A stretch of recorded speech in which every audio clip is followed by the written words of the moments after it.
ke-17. Yesus maju ke depan, mengambil roti dan memberikannya kepada mereka. Demikian juga ikan itu. Itulah ketiga kalinya Yesus menampakkan diri kepada murid-muridnya, sesudah ia bangkit dari antara orang mati.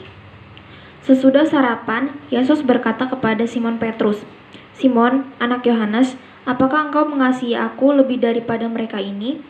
Jawab Petrus kepadanya, "Benar Tuhan, engkau tahu bahwa aku mengasihi engkau." Kata Yesus kepadanya, "Gembalakanlah domba-dombaku." Kata Yesus pula kepadanya untuk kedua kalinya, "Simon anak Yohanes, apakah engkau mengasihi aku?"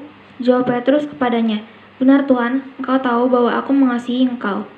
Kata Yesus kepadanya, "Gembalakanlah domba-dombaku." Kata Yesus kepadanya untuk ketiga kalinya, "Simon anak Yohanes, apakah engkau mengasihi aku?" Maka sedih hati Petrus karena Yesus berkata untuk ketiga kalinya, "Apakah engkau mengasihi aku?" Dan ia berkata kepadanya, "Tuhan, engkau tahu segala sesuatu. Engkau tahu bahwa aku mengasihi engkau." Kata Yesus kepadanya, "Gembalakanlah domba-dombaku." Demikianlah firman Tuhan. Jemaat Tuhan yang berbahagia, kata Yesus untuk yang ketiga kalinya, "Simon, anak Yohanes, apakah engkau mengasihi aku?" Petrus pun merasa sedih karena Yesus berkata dengan pertanyaan yang sama untuk yang ketiga kalinya, "Apakah engkau mengasihi aku?" Dan ia berkata kepadanya, "Tuhan, engkau tahu segala sesuatu." Yohanes 21 ayatnya yang ke-17. Jawaban Petrus itu terhadap pertanyaan Yesus tidak menjawab apa yang dimaksud oleh Yesus. Yesus bertanya, "Apakah engkau mengasihi aku?" Petrus justru menjawab, "Sohaido, sohito, pilosa."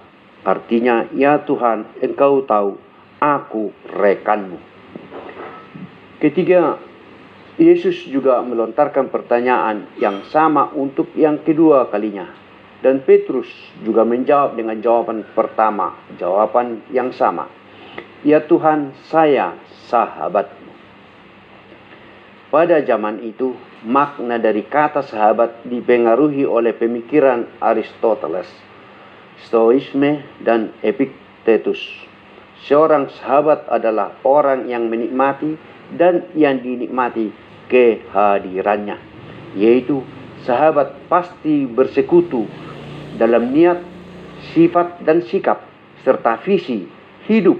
Sahabat membentuk persekutuan yang memiliki bobot sejati bersama dalam suka maupun di dalam duka. Untuk yang ketiga kalinya Yesus bertanya, "Apakah engkau mengasihi aku?" Seperti seorang sahabat, Petrus menjadi sedih dan tidak bisa lagi sebenarnya menjawab karena dia tahu arti daripada sahabat pada masa itu, karena sesungguhnya dia bukanlah sahabat yang sempurna sebagaimana diartikan di dalam makna dari arti sahabat pada masa itu. "Tuhan, engkau tahu sesuatu, engkau tahu bahwa aku mengasihi aku." Itu jawaban daripada Petrus.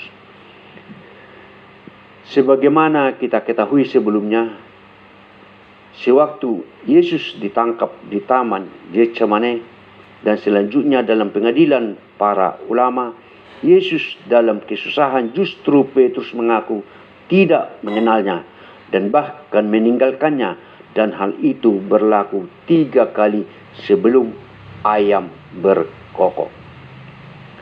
Jemaat Tuhan yang dikasihi oleh Yesus Kristus, meski demikian Yesus menerimanya apa adanya, bahkan memberikan tugas mulia kepada Petrus, dan Yesus berkata, "Peliharalah domba-dombaku." Yesus menunjukkan arti dari seorang sahabat kepada Petrus yang menerima dirinya apa adanya. Walau Petrus telah menyangkalnya, Yesus tidak memarah pikiran negatif kepadanya, bahkan memberinya pekerjaan besar. Cara Tuhan menggenapkan rencananya dalam hidup seseorang tidak mudah dimengerti. ada kalanya orang harus mengalami proses teguran dan hajaran dari tangannya. Barang siapa aku kasihi, ia kutegur dan kuhajar, sebab ia relakanlah hatimu dan bertobatlah. Wahyu 3 ayatnya yang ke-19. Proses teguran dan hajaran Tuhan itu bisa berupa masalah, sakit penyakit, krisis keuangan, dan banyak kesulitan lainnya. Dalam hal ini, bukan karena Tuhan bermaksud jahat, bukan pula karena Dia tidak mengasihi kita. Karena kasih Tuhan itu ajaib adanya, kasih Tuhan itu tidak berujung. Akan tetapi, karena Tuhan harus berlaku keras dan menyatakan murkanya, karena Dia mendapati kita sudah berjalan melenceng dari rencana dan harapan Tuhan, dan tidak lagi menghiraukan peringatan dari Tuhan. Saat ditegur dan diperingati dan dihajar oleh Tuhan, kita benar-benar merasa perih dan sakit, tetapi nantinya akan mendatangkan kebaikan-kebaikan bagi kita, karena Tuhan menghajar orang-orang yang dikasihinya, dan Ia menyesah orang yang diakuinya sebagai anak. Saya ulangi, Tuhan menghajar orang-orang yang dikasihinya, dan Ia menyesah orang yang diakuinya sebagai anak. Ibrani 12 ayatnya yang ke-6. Adakah Bapa kita di dunia ini akan diam saja ketika melihat anak-anaknya nakal dan bengal? Bila tidak bisa ditegur secara halus, tentu akan ditegur dengan keras, dan bila perlu menghajar anak-anaknya. Meski saat menghajar anak-anaknya itu harus menahan tangis dan perih di dalam hati bapaknya atau orang tua itu. Begitu pula Tuhan menegur dan memperingatkan bangsa Israel, umat pilihannya itu, karena mereka telah meninggalkan Tuhan dan beribadah kepada ilahi lain, padahal mereka telah mengecap dan menikmati kebaikan dari Tuhan. Mereka menimbulkan sakit hatiku dan berkata, berhala mereka, sebab itu aku akan membangkitkan cemburu mereka dan yang bukan umat, dan akan menyakiti hati mereka dengan bangsa yang bebal. Ulangan 32 ayatnya yang ke-21. Karena itu, Tuhan harus mendisiplinkan mereka agar mereka terhindar dari bahaya dan malapetaka. Tuhan tahu apa yang terbaik untuk hidup anak-anaknya. Tuhan menegur dan menghajar kita karena Dia tidak menginginkan kita binasa. Di balik teguran dan hajarannya, Tuhan punya rencana yang terbaik, yaitu supaya kita benar-benar menjadi ahli warisnya yang kekal. Jelas sekali bahwa tujuan Tuhan untuk menegur dan menghajar agar supaya kita tidak menjadi anak-anak yang gampang. Ibrani 12 ayatnya yang ke-8.